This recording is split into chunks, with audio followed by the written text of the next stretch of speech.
So that dimension which I am referring to as a source of creation right now, what is its nature? Which is what I believe scientists are trying to figure out in some way. So, if I have to describe it in some articulation, we can only say it's nothingness. When I say nothingness, the moment I say nothingness, immediately in normal English language it has a negative connotation of not being anything or not worth anything. If I say you are nothing, it is understood as you're no good. So I'm not referring to nothing in that sense. Probably we would understand it better if you put a hyphen between no and thing. It is not a thing. It is non-physical in nature. So whatever you try to say about it in definition or in description is bound to be wrong even before you utter it, because it's non-physical in nature.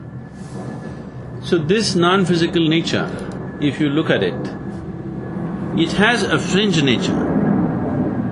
It has a core nature which is absolutely non-physical, and it has a fringe nature which is dark, and it's a transition from non-physical to physical.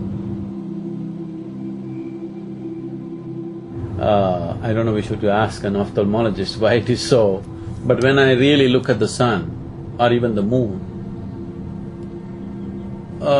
particularly when I see the moon, people always… the sun is very much true, but it could be because you are getting blinded by the sun, which I don't, because I used to just stare at the sun for hours at one time.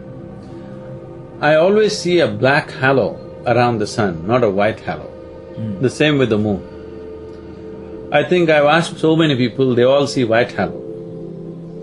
But I always see a black halo around the sun because I see the same thing within myself. Probably people will think I'm the devil if I say this. The very core of what this is, around that there's always a black halo. And this halo gradually is transiting from non-physical nature to physical nature, which is dark in nature. So, we traditionally, in yogic terminology, we say, Shiva, when he sits still, he is nothing. The word Shiva means, Shiva means that which is not. That is, he is not. What is creation, what is not is the source of creation. So when you look at this aspect, the very core aspect is a non-existence. And immediately next to that, before the physicality happens, there is a dark face. We call something dark, and always in language and literature and in normal social connotation, the word dark is always understood as remote or even threatening or dangerous or negative. This is essentially because of the way our visual apparatus are made. Suppose you were an owl, you always would think dark as a very bright thing. So, the human perspective of dark being a negative aspect is a very limited way of looking at it. Our sense of vision, essentially. So when I say because of lack of terminology, or if I invent a new word, it won't be any better than dark, so I settle for dark. So this dark dimension is where you can understand the nature of creation. Beyond that, the total non-existent state, that is not a place to understand, that's a place to just merge, which is not the interest of a scientist. And mathematics will not go there. So, in the yogic tradition, we say when he moves, Shiva is a dark one. Always Shiva has been referred to as a dark one. In his ultimate state of Shiva, as Sadashiva, he is utterly still and nobody can feel him unless you're willing to become one with it. But when he moves, his initial phase of movement is dark. When he really comes out and becomes a part of the world, then he is light. So this is, in my perception, somewhere, people who saw the nature of creation within themselves are trying to explain this in a personified way. In his core, he is absolutely still. You cannot know where he is. You can only become one with him. If you're willing to be sucked into him, it's all right. But if you want to, in any way transact with him, it is not possible there. But when he begins to stir, he's dark.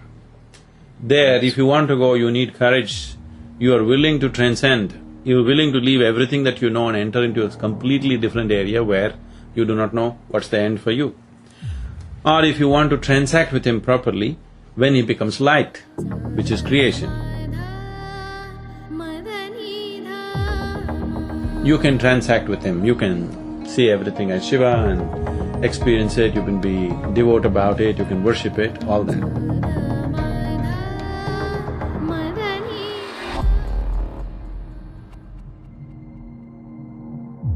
But when you go to the dark phase or beyond that, there is no worship, there is no nothing, it is just dissolution. Which today I feel the modern physics is very much going in this direction. According to the lore, according to the yogic lore, how it goes is, Shiva was asleep. That means he became totally dead. But he's there, he's still, absolutely. And then Parvati or Shakti came and moved around him 3 times.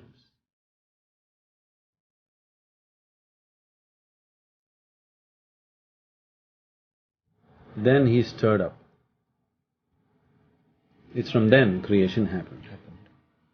They clearly say, they did not copulate. She just went around him 3 times. And the basic force of creation began to happen, which was not physical, which was a transition. So this dark face around Shiva began to expand. And then Parvati said, is this your creation? Look at this, what you created, just one dark wave of nothing. Is this what you're capable of? Then he woke up. And then they copulated. Out of their copulation, the whole creation happened. It could be a metaphor for… It is a metaphor. Scientific understanding of forces and particles. We have experiments where, in absolute vacuum state, if you apply electromagnetic force, suddenly virtual protons and virtual neutrons particles happen. come, yes. It doesn't even have to touch. Yes. Just around that, if you apply electromagnetic force, virtual protons and virtual neutrons happen. Yes. So he said, what you're saying is very similar. She just goes around and creation begins. The spontaneous creation of particles happens, and they come in pairs. They always created in pairs. That's what they happen in pairs, and then they copulate. Yes. They touched each other. And that annihilates to create energy. Those particles, when they annihilate each other, the way the energy forces work is that the electromagnetic forces around create from nothingness a pair of particles. And the pair of particles, when they join, they copulate, actually spontaneously results in the creation of energy. This is a very well accepted scientific principle and verified in experiment.